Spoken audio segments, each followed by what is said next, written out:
Ini takutnya, Aduh. iya kan? Takutnya kalau Tuhan, oh my god. Kocok lagi.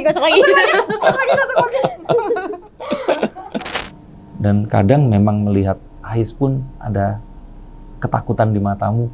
Nanti ini aku akan bisa atau enggak? Kalau aku tiba-tiba sakit, nyetir, kecelakaan, aku nggak ada. Akan seperti apa? Kamu orangnya peragu. Apapun itu kamu selalu berpikir, kayak misalkan hari ini tadi, kamu bingung mau pakai baju yang mana di antara baju ini sampai akhirnya kamu baju yang ini, oke.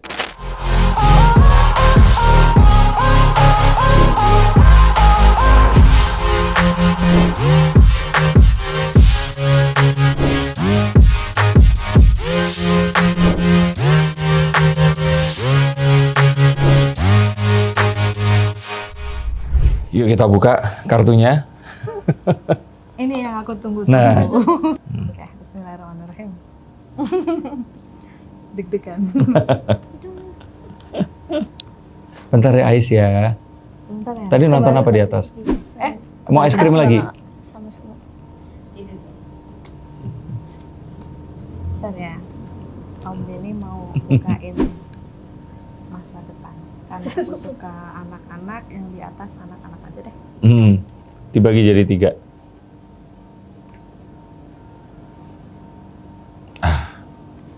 Ini kartu yang pertama, The Eight of Cups. Seseorang yang masih mencari dan mencari, dia merasa bahwa apapun yang dimiliki ini belum membuat hatinya nyaman, dan dia terus masih mencari.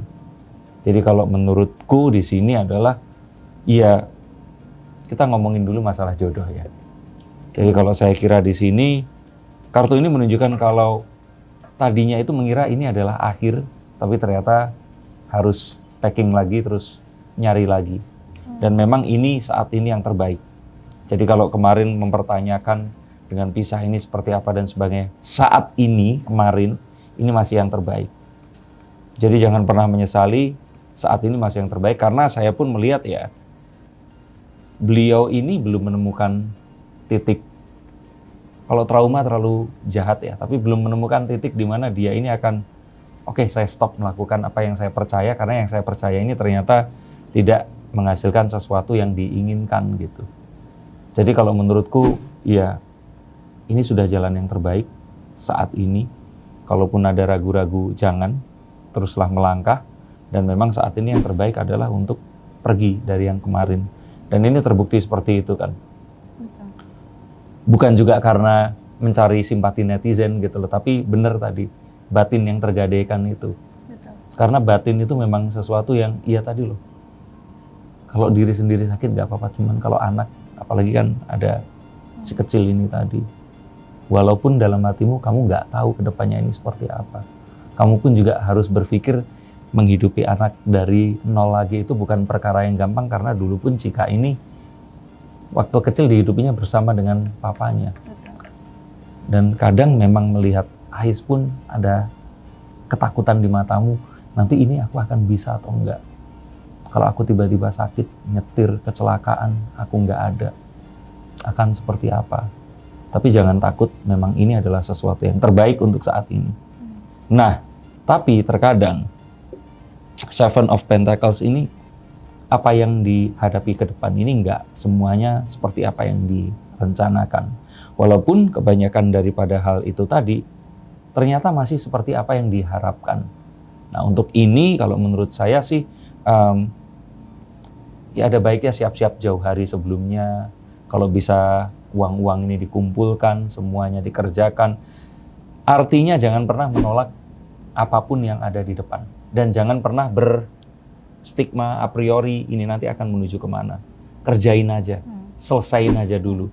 Nggak usah dipikirin ini akan menghasilkan apa dan bagaimana. Karena kita nggak punya kesempatan untuk memilih. Saat ini, jika yang sudah menuju ke remaja, nanti dia harus kuliah. Ais pun juga akan menjadi ke anak yang sekolahnya tahun depan SD berarti ya. Nah ini satu hal yang juga nggak gampang gitu. Bisa juga artinya adalah, ini mungkin agak sulit ya. Cobalah untuk mulai mencari ya, kira-kira siapa yang akan ada di sini untuk menemani. Bukan untuk menyamankan hati, Karena kalau sekarang anak-anak nyaman, hatimu tenang. Tapi laki-laki ini memang harus ada. Karena pada dasarnya selama kemarin itu, yang waktu dirimu bilang batinmu tergadai, ya selama ini pula sebenarnya waktu akhirnya pisah sama papanya Mayang kan berharap menemukan seseorang yang akan bisa dapat ya. Selama ini ternyata belum. Jadi artinya sebenarnya kalau boleh dikatakan secara kasar itu sebenarnya masih menjanda sampai sekarang ini tadi.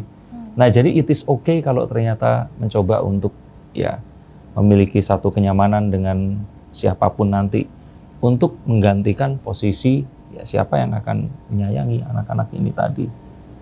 Nah, apakah ada jalan untuk kembali ataukah jalan terus? Mau dibacain nggak? Kalau nanti balik ke Dedi gimana? Kartunya salah. Enggak. Ini kartunya adalah melangkah terus pergi lebih cepat daripada apapun yang saat ini ada. Pokoknya segera pergi, tinggalkan apapun yang ada di belakangmu ini tadi. Oke. Bukan artinya itu nggak akan kembali loh ya, karena bisa saja mungkin nantinya kita akan kembali tapi baliknya nggak begini. Tapi baliknya tuh kita muter, ketemu lagi di satu titik. Mungkin, tapi kemungkinannya itu sangat kecil. Dan saat itu terjadi mungkin saja orang yang sudah kita hindari ini berubah sikapnya. Tapi itu kembali lagi, ini masih sangat kecil kemungkinannya. Cuman kan kita nggak pernah tahu ya. Ya mungkin memang jodohnya akhirnya nanti misalkan, anak berapa? 3, papanya beda semua. Ya nggak apa-apa, karena mamanya sama. Tapi ini adalah satu hal yang jangan pernah berapriori dengan pendapat orang lain. Yang pertama ini tadi. Yang kedua maksud saya, nah ini cari sesuatu apapun yang diinginkan tadi. Kalau saya pikir itu.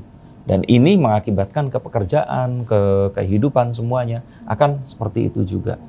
Karena ya pada dasarnya dirimu itu bucin orangnya, nggak bisa. Dan untuk berhenti bucin itu bukan berhenti bucinnya, tapi digantikan bucin ke seseorang yang lain yang lebih bisa menghargai kebucinanmu. Kira-kira udah ada belum Mas? Kalau gitu kita kocok lagi, terus dibagi jadi 3 lagi, habis itu nanti Cika. Kamu mau dipangku atau gimana, kasihan? Dia lagi mengharapkan sesuatu, yaitu dot susu. Oh, di mana dot susunya? Di mobil. Nggak mau diambil? Enggak, aku nggak bawa Mas. Oh. Biarin. Lagi aku sapi. Oh. Jadi dot susu. Kamu ngocoknya enggak? Udah nggak apa-apa. Bismillahirrahmanirrahim. Ya. Bagi 3. Lagi.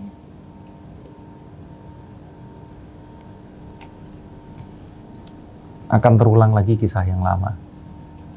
Maksudnya ketemu di tempat kerja, bukannya terus perpisahan lagi, bukan. Oke. Ketemu di tempat kerja. Seseorang yang memang memiliki satu kegiatan. Ya, kali ini memiliki kegiatan itu tadi. Betul. Ya berjumpa, lo kok betul? Enggak, pengennya seperti Orangnya itu. ada nih kayaknya, atau nonton, jangan-jangan. Hai. Seseorang yang sebenarnya dia ini orang yang ya kalau menurut saya itu ya kalau kita bandingin orang kaya atau enggak dan sebagainya kan orang kan kadang ngelihat itu sesuatu yang dilihat. Tapi kadang-kadang nggak seperti seharusnya. Nah, tapi orang ini tuh kalau saya pikir dia ini orang yang mau bekerja keras. Walaupun mungkin kalau dibilang apakah kaya atau tidak itu kan relatif. Tapi clear ini adalah seseorang yang dia itu mau bekerja keras. Dan sepertinya memiliki banyak kesamaan denganmu di hal yang menyingsingkan. Ya, kalau ada apa-apa udah harus lompat dari truk, turun dari truk ya itu dilakukan seperti itu. Nah berikutnya lagi adalah tapi memang ini semua terjadi karena di awal pria ini tuh memiliki rasa simpatik. Iba. Memiliki rasa kayak kok kasihan. Dan gak ada yang salah tentang itu karena dulu pun akhirnya. Kenapa? Protes. Kenapa emang? Akhirnya dirimu pun itu mengiyakan Dedi. Kalau menurut saya karena Mayang. Melihat Mayang ini sendiri. Bener banget. Dia itu kok rasanya kayak tertekan dengan ini semua dan kenapa nggak dia mendapatkan kasih sayang yang sama kayak Cika. Nah, ini adalah satu hal yang kalaupun ternyata pria ini mendekati karena itu, it's okay loh ya nggak apa-apa. Jangan ditolak dan jangan itu tadi. Seperti itu tadi. Nah, tapi memang kayaknya aku nggak tahu masih ada keraguan itu apakah ini takutnya, iya kan? Takutnya kalau Wah, oh my god. Kocok lagi. Ya, kalaupun iya, maksudnya ya tunggu sampai kalau mau memang berpisah ya berpisah seperti itu. Tapi kalau ya enggak, maksudnya jangan sampai nanti ada permasalahan dengan seseorang. Itu yang aku ragukan tuh Mas. Astagfirullahaladzim. 100% aku ragu. Nah, Ragunya di situ aja sih. ya udah kalau ragu, artinya ini tadi keep on searching, tetap mencari aja. Karena dirimu nggak punya kesempatan untuk salah lagi. Bukan dari usia ya, tapi dari gandengannya ini loh. Benar. Keretanya itu panjang. Aduh. Jadi ini yang saya kalau boleh saya bilang ya harus diwaspadai. Dan waktumu ini kurang dari 5 tahun. Untuk? Ya untuk mencari pria ini. Karena kamu pasti nggak akan mau berdiri nanti di atas pelaminan sendiri waktu dia menikah.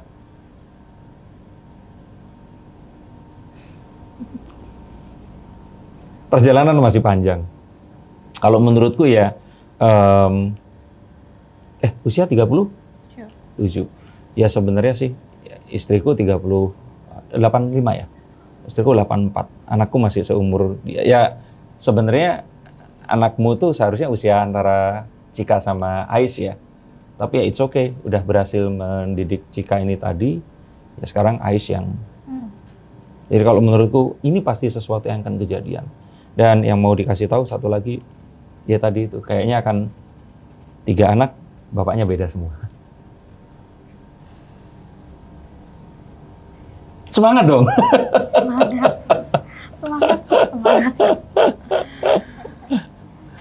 Yuk, Cika. Bentar ya Ais ya. Sabar ya, Sabar ya Mas. sayang. Kamu dot. Jangan, udah. Susah banget katanya gede. Ntar aku sekecil ini cuy. Oke, dibagi jadi 3. Nah, kalau buat anak masih perawan begini ditanya, kamu maunya apa? Mau nanya tentang apa? Karena jangan dibuka semua, nanti nggak seru buat dia. Oh, gitu. Aku mau karir aku aja. Karirmu pengennya bagaimana? Kedepannya tuh aku di sini, di yang sekarang lagi aku jalanin, atau yang lagi aku pengenin dari dulu. Maksudnya aku kan pengen kriminologi banget ya. Aku bakal di situ atau bakal stay di entertainment? Oke. Aku bacakan kartu ini sambil aku kasih tahu tentang visiku ya. Jadi ini kartu yang tadi sama didapat sama mama. Ini kartu tentang seseorang yang bekerja keras. Bahkan dia itu tidak mempedulikan saat dia punya bayangan tentang anak ini tadi. Bayangan tentang anaknya ini bahkan dipergunakan dia sebagai motivasi untuk bekerja lebih keras lagi. Nah, artinya apa? Wanita itu memang terlahir untuk memilih. Tapi pada kenyataannya, hidup itu tidak untuk dipilih. Jalani keduanya, tapi kamu tahu kamu mana yang kamu ambil terlebih dahulu. Aku dulu pun juga seperti itu. Aku kuliah dulu, sampai selesai. Aku nyoba ngajar dulu di kampus, menuruti keinginan almarhumah mamaku. Terus kemudian aku masuk ke entertainment. Bahkan setelah masuk ke entertainment, aku akhirnya mencapai sekolah S2 yang waktu S1 aja pun itu tuh aku kayak, aduh kok kayaknya males ya sekolah lagi. Kita nggak pernah tahu kita nanti akan ada di mana. Dan kartu ini menunjukkan apapun yang ada di depan kamu kerjakan aja. Jadi sekarang kamu misalkan kamu sekolah, suka fisika, suka kimia atau apa, kamu kerjain aja itu semua. Nggak usah kamu berpikir, aduh kalau aku akan ke kriminologi berarti aku harus ngerti kimia. Nggak ada, kamu kerjakan aja apa yang kamu suka. Setelah lulus kuliah pun, kamu kerjakan aja apa yang kamu suka. Sampai usiamu nanti itu cukup untuk kamu menentukan. Kira-kira usia berapa? 23, 24, itu usia yang matang untuk seorang wanita. Kamu menentukan kamu nanti maunya apa. Loh, tapi kalau saat itu kamu jadinya seorang entertainer, ya nggak apa-apa, sekolah lagi. Saya dalam seminggu ke belakang ini, ketemu sama 2 orang, yang tadinya sekolahnya itu teknik lingkungan, kemudian dia ambil S1 hukum. Umurnya selesai 45 tahun. Dan dia tuh ngambil S1-nya setelah umurnya 40 tahun, S1 hukum. Dia baru menyadari kalau passion-nya itu di hukum. Bukan di hukum ya, di bidang hukum. Dan dia itu menceritakan, gue tuh baru tahu bro, kalau Gue tuh suka banget bacain KUHP, kitab undang-undang tuh dipelajarin satu persatu. Dulunya teknik lingkungan. Sampai aku ketawain, lo dulu juga masuk teknik lingkungan karena pilihan 2 dan asal ITB kan, ketawa dia seperti itu. Nah sama satu lagi itu ada satu orang, dia sekolahnya di IKJ, kemudian dia lulus, dia mencoba untuk kerja, tapi malah kerjanya itu di law firm. Di law firm itu dia banyak menangani karena tahu hak ya, hak atas kekayaan intelektual. Misalnya kayak lagu yang kemarin kamu bawain itu kan punya Trinity atau punya siapa sih kemarin itu? Yang lagunya Seventeen ya? Oh iya, kemarin. Nah itu kan berarti lagu itu selama-lamanya adalah milik mereka sampai 75 tahun kalau nggak salah ya. Nah jadi ini adalah satu hal yang akhirnya dia tertarik. Dia pun akhirnya ngambil kuliah hukum S1 lagi di usia yang sudah tua. Jadi jangan pernah berpikir seperti orang lain, kerjakan aja apa yang di depanmu. Kamu nggak usah mikir, nanti itu akan mengarah ke sana. Toh sekarang pun kamu suka kriminologi, nggak ada dong nanti kamu lulus kuliah terus kuliahnya kriminologi, kan nggak. Kamu bisa masuk ke kedokteran, kamu bisa masuk ke hukum, kamu bisa jadi polisi, kamu bisa apapun. Nah tapi kamu harus tahu, untuk itu artinya kamu harus tahu apa yang memotivasi kamu untuk menjadi seorang kriminolog. Apa? Nggak apa-apa, cerita aja. Aku lagi suka di situ aja. Ya apa? Ininya apa? Apa ya? Biar jadi motivasi juga ke orang-orang. Karena kalau zaman dulu nggak ada anak seumur kamu kriminolog, kalau nggak pengen jadi model, penyanyi, betul nggak Teh? Ya kan? Kalau nggak ya jadi dokter, yang pasaran aja, banker gitu. Aku tertarik di situ sih. Karena? Nggak tahu ya, kenapa ya? Kenapa ya? Nggak tahu. Nggak tahu. Aku kan suka searching jurusan-jurusan gitu. Aku bacain semuanya terus kayak, kriminologi nih kayak tantangan buat aku gitu. Ya udah. Nah, kamu harus cari tahu apa, dan kamu coba benar-benar temukan apa passionmu, karena itu yang akan membuat kamu nggak pernah berhenti untuk berusaha, untuk terus ya kayak Kak Mayang latihan gitar setiap saat dan sebagainya, walaupun itu dipaksa, tapi tetap kalau dia nggak suka itu pasti akan sulit. Ya, jadi kamu cari tahu. Dan saya pernah kenal seorang dokter kriminolog, bahkan dia profesor ya, masih muda, perempuan, umurnya seumur saya. Ya kalau untuk seorang dokter profesor seumur saya, masih muda, perempuan, di UI, coba dicari aja. Aku lupa namanya. Nah kalau memang mau seperti itu, setup dari sekarang, tapi tetap nggak usah terlalu, kamu kerjain aja apa yang kamu suka. Ya. Kalau ternyata memang ada jurusan itu ya, kenapa nggak kamu masuk ke sana? Dan yang terakhir, kalau menurutku di sini adalah, ini juga bisa tentang percintaan ya, tapi aku baca ini dulu. Kamu orangnya peragu, apapun itu kamu selalu berpikir, kayak misalkan hari ini tadi, kamu bingung mau pakai baju yang mana di antara baju ini sampai akhirnya kamu baju yang ini, oke. Padahal kamu juga nggak perlu untuk, aku nanti ketemu siapa harus aku impress, enggak. Karena kamu juga peduli apa kata orang lain. Nah, tapi ingat, kamu nggak harus hidup di dalam mimpi orang lain. Kamu nggak perlu mengenakan baju yang kamu nggak suka untuk membuat orang yang nggak kamu kenal itu senang dengan kamu, melakukan apa yang kamu nggak pengen lakukan. Yaitu tadi, intinya adalah kamu tahu dulu apa yang kamu mau, kerjakan itu, dan kamu jangan pernah berhenti mengerjakannya. Dan yang paling penting di sini adalah, cobalah untuk mengetahui alasanmu itu tadi. Nah, setiap ragumu muncul, itu yang akan dijadikan senjata untuk bisa tetap di jalan ini tadi. Aku yakin kamu pasti akan bisa, karena mama orangnya juga seseorang yang dia kalau punya kemauan, dia pasti akan dapatkan itu. Papa pun juga seseorang yang istilahnya itu penyayang keluarga, walaupun nggak cocok ya akhirnya. Tapi aku pikir kamu memiliki banyak hal positif yang bisa kamu kerjakan. Nah, untuk percintaan, jadi kamu belum cerita tentang cowok itu ke mama? Sudah. Udah. Dia bilang belum nih. Yang mana sih? Udah. Yang mana sih? Banyak soalnya dia cowok. Iya, yang ini belum diceritain yang ini. Enggak, ini. Ada lagi emang Kak? Ada. Banyak amat Iya. koleksinya. Yang penting satu. Buat seumurmu jangan dengerin laki-laki. Kalau kamu nggak pengen berakhir seperti mama. Cocok. Ya, mama dulu di usia muda karena bucin, jadilah dia seperti sekarang ini.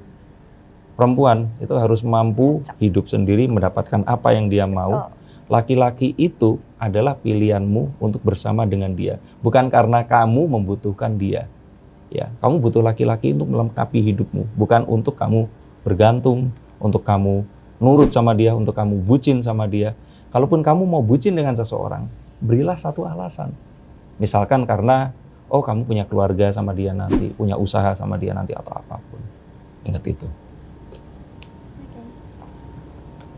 Nah, kalau buat yang masih gadis ya, jangan banyak-banyak.